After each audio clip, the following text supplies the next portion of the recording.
প্রকৃতির ভয়ঙ্কর আচরণে ঘটে যাচ্ছে অপ্রত্যাশিত সব ঘটনা। মধ্যপ্রাচ্যের দেশ সংযুক্ত আরব আমিরাতকে বৃষ্টি ও বন্যায় ভাসিয়ে দিয়ে এখন টানা বৃষ্টির শঙ্কায় আরেক মরুদেশ সৌদি আরব। টানা 4 দিন ভারী বৃষ্টিপাতের সংখ্যা তৈরি হয়েছে দেশটিতে। আর এর ভয়াবহতা বুঝতে পেরে সতর্কতা জারির পাশাপাশি সৌদির আবহাওয়া বিভাগ সাধারণ মানুষকে এই বিষয়ে সতর্ক থাকার আহ্বান জানিয়েছে।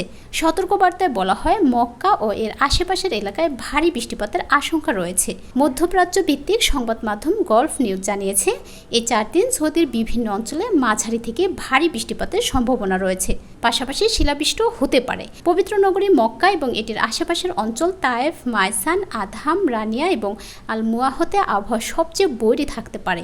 অন্যদিকে রিয়াদ সঙ্গে ওয়াদি আল দাওসিরে মাঝারি বৃষ্টিপাত হতে পারে।